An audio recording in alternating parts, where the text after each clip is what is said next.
নমস্কার, the voice of trust চ্যানেলের পক্ষ থেকে আপনাদের সবাইকে স্বাগত। চাকরি প্রার্থীরা এবার শিক্ষামন্ত্রী ব্রাত্য বসুর সঙ্গে বৈঠক করবেন। আগামীকাল তারা ফের বৈঠক করবেন এবং সেখানে একটা তারা ডেডলাইন দেবেন। তাদের যেটা বক্তব্য যে 14ই ডিসেম্বর সুপ্রিম কোর্টে রাজ্য সরকারের ভূমিকায় চরম হতাশ এসএলএসটি চাকরি প্রার্থীরা। গতকাল গান্ধী মূর্তির সামনে তারা নিজেদের অবস্থান নিয়েও একটা বৈঠক করেছেন। এর আগে যে বৈঠক হয়েছে সেই বৈঠকে যে প্রতিশ্রুতি তারা পেয়েছিলেন তার বাস্তবের কোনো প্রতিফলন এখনো পর্যন্ত তারা পাননি। তার ফলেই তাদের পরবর্তী পদক্ষেপ এবং তারপরেই তাদের এই শিক্ষামন্ত্রীর সঙ্গে বৈঠক। সুমন মহাপাত্র আমাদের সঙ্গে রয়েছেন, আমাদের প্রতিনিধি। সুমন, প্রথম কথা হচ্ছে যে আগের যে বৈঠকটা হয়েছিল 11 তারিখ, সেদিন যা বলা হয়েছিল তারা ভেবেছিলেন যে তারা কিন্তু অনেকটাই আশ্বস্ত হলেন, তারা এবার কিছু একটা ভালো হবে বা একটা বাস্তব প্রতিফলন তারা দেখতে পাবেন। সেটা হয়নি এখনো পর্যন্ত।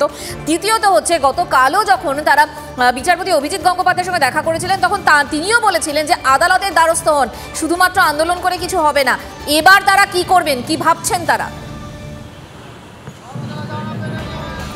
দেখো, প্রথমে একটু পরিষ্কার করে বুঝিয়ে বলি মঞ্জিরা, কালকে অভিজিৎ গাঙ্গুলির বাড়িতে যারা গেছেন তারা এসএলএসটি কর্মশিক্ষা শরীর শিক্ষা, আর আজকে আমি যেখানে রয়েছি এরা গান্ধী মূর্তির চাকরি প্রার্থী, এসএলএসটি নবম থেকে দ্বাদশ শ্রেণীর চাকরি প্রার্থী।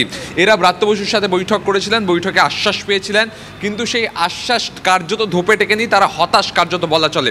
14 তারিখ সুপ্রিম কোর্টে রাজ্য সরকারের যে ভূমিকা পালন করার কথা ছিল সেই ভূমিকা রাজ্য সরকার পালন করেনি, তাই তারা হতাশ এবং ক্ষোভে ফুঁসছেন।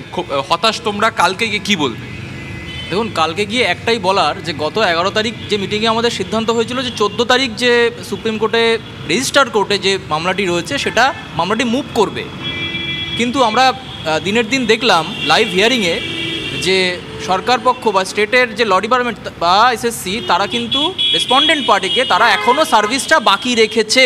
অর্থাৎ যে কাজ হওয়ার কথা ছিল সেই কাজ হয়নি এবং সেই জায়গা থেকেই তারা আগামীকাল যাবেন। আগামীকাল গিয়ে তোমাদের দাবি কী থাকবে? আগামীকালকে আমাদের একটাই বক্তব্য যে সময়টা নেওয়া হয়েছিল যে 10টা দিন আমরা দেখি, তারপরে একটা আলটিমেটাম ডেট দেবেন যে কত দিনের ভিতরে নিয়োগটা হবে।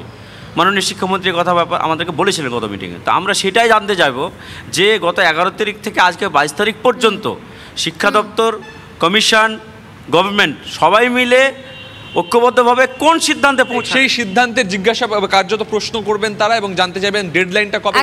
একেবারে সুমন, নজর থাকবে আমাদের।